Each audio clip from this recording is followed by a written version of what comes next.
We've all been there, right? You're lying in bed, you tell yourself, okay, just 5 more minutes on my phone, and then you look up and poof, an hour has just vanished.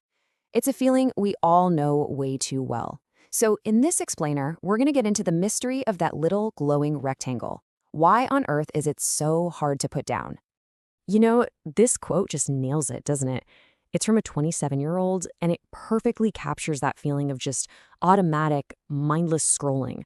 It really is like our thumbs have a mind of their own, totally disconnected from our brain telling us to stop. And it turns out that feeling is no accident. And listen, that is not an exaggeration. The pull you feel from your phone isn't some kind of personal failure or lack of willpower. Nope, it's actually the result of decades of psychological research and some incredibly clever design, all pointing to one single goal: to capture your attention and hold on to it for as long as humanly possible. To give you a sense of the sheer scale of this, just look at this number. In 2021 alone, humanity spent 3.8 trillion hours on mobile devices. That's not millions, it's not billions, it's trillions with a T. So how did we get here? How does this whole system actually work? Okay, so let's peel back the first layer. The trap is actually built right into the architecture, the very design of the apps we use every single day. And it all kicked off with one seemingly harmless little idea. Let's go back to 2006. A software engineer named Asa Raskin had this idea to make browsing the web feel, well, smoother. Before he came along, you'd get to the bottom of a web page and you'd have to make a choice to click Next. Raskin's big idea was to get rid of that click. What he actually removed were things called stop cues. See, these are the natural endings, like the bottom of a page, that give our brain a tiny little break, a moment to pause and ask, hey, do I want to keep doing this? Infinite scroll is kind of like a bottomless bowl of soup. You just keep on eating because you never get that signal that you're full. And the inventor himself has said he deeply regrets it. He's admitted that the design's whole purpose shifted from helping you, the user, to capturing you. That endlessness, it wasn't a side effect. It was the entire point. But this design trick is only so powerful because of what it does to us on a psychological level. And this is where things get really clever. This is how the design brilliantly takes advantage of our core psychology. Because once you make a feed endless, you can fill it with a perfectly tuned engine of compulsion. So the idea behind all this comes from the work of a famous psychologist, B.F. Skinner.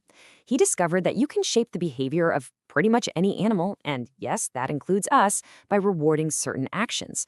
But here's the kicker.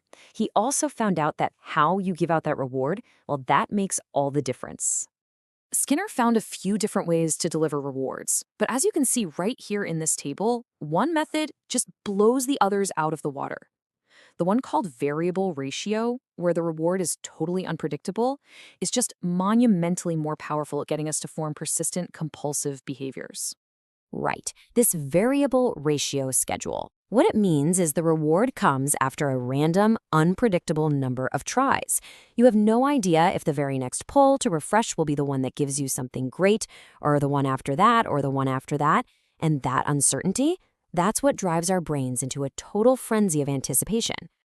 And this right here perfectly illustrates the most famous example of that engine, the slot machine. You pull the lever, hoping for a totally unpredictable payout. Now, look at your phone. You pull down to refresh, hoping for an unpredictable reward, a like, a comment, a funny video. It's not just an analogy, you see. It is the exact same psychological architecture. And look, this isn't some wild conspiracy theory. Former executives from these very companies have said it out loud. They call their own creations dopamine-driven feedback loops, and believe me, they are fully aware of the consequences. So here's the crucial point. This is how the whole system, the infinite space and the unpredictable rewards, taps directly into our brain's most basic, fundamental chemistry. Now, we've all heard that dopamine is the pleasure chemical in our brain, but that's not quite right. Neuroscientists now understand it more as the wanting chemical. It's the molecule of anticipation. It's what drives us to seek, to explore, to hunt for that next reward. In fact, it's actually more powerful before you get the reward than after. And this creates an incredibly powerful habit loop. It all starts with an internal trigger, that feeling of being a little bored or lonely or anxious. The action? You open an app. The variable reward is that unpredictable little hit of something interesting.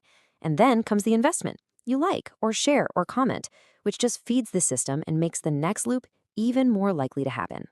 And if there was any doubt left in your mind that this is all intentional, get this.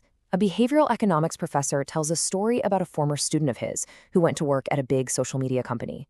The student told him their team literally kept a Skinner box, the exact device from the original conditioning experiments, right there in the office. Not as a joke, as a reference object.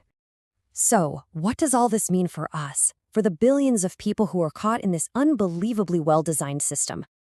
Okay, let's just put all the pieces together. The architecture is infinite scroll. It takes away your chance to stop. The psychological engine is variable rewards, which creates that slot machine-like compulsion.